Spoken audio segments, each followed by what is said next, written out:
Praise lord. పరిశుద్ధుడైన యేసుక్రీస్తు వారి నామంలో ప్రతి ఒక్కరికి కూడా శుభాలు ప్రకటిస్తూ ఉన్నాను. ఈరోజు దేవుడు మనకి అనుగ్రహించిన వాక్య భాగము, దేవుడు మన పక్షమునుండగా మనకు విరోధి ఎవరు?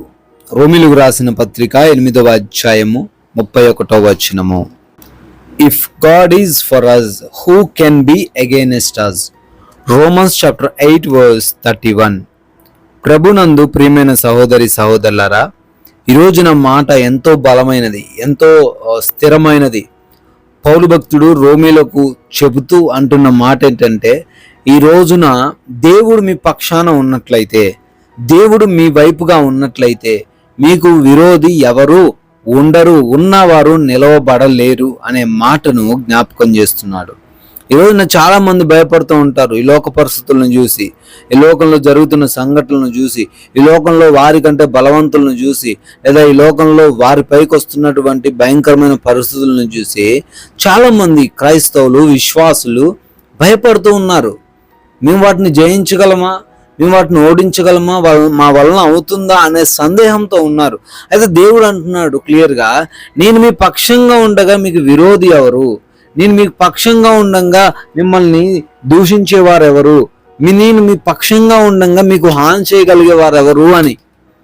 దావీదు గొలియాతు మీదకి పోయింది, దానికి కారణం ఏంటంటే దావీదు గొప్పోడని కాదండి.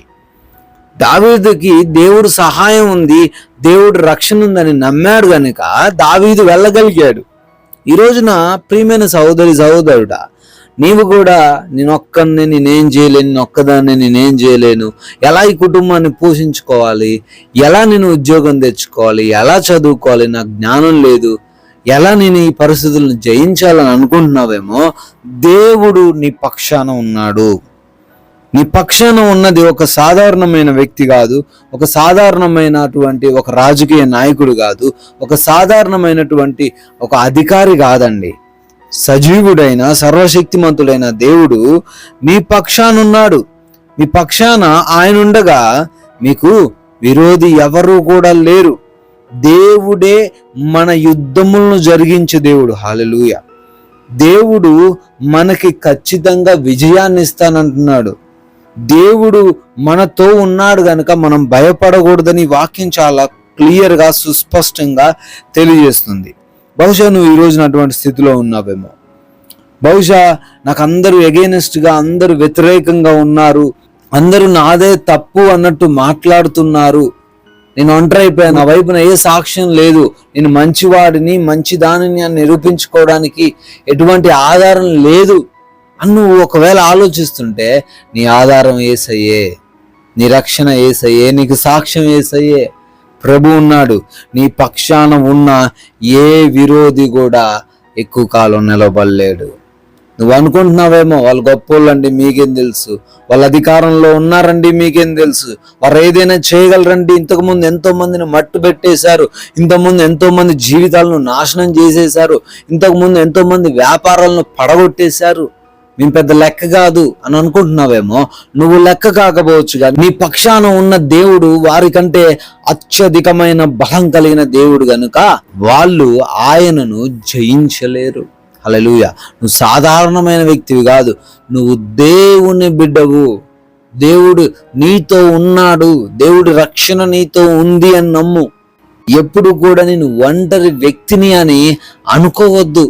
నీ పక్షాన దేవుడుండగా నీకు విరోధిగా ఎవరూ లేరు అని జ్ఞాపకం తెచ్చుకో.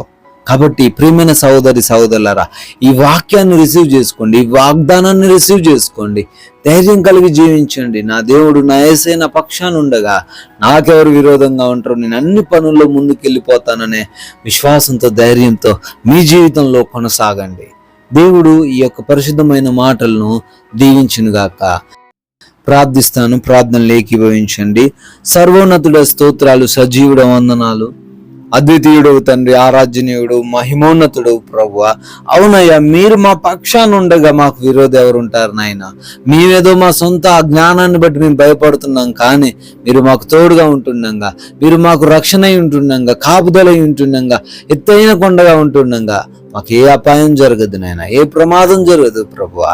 అయ్యా మేమందరం కూడా నమ్ముతున్నాం, మా అందరి జీవితాల్లో మీరు కార్యం చేయబోతున్నారని.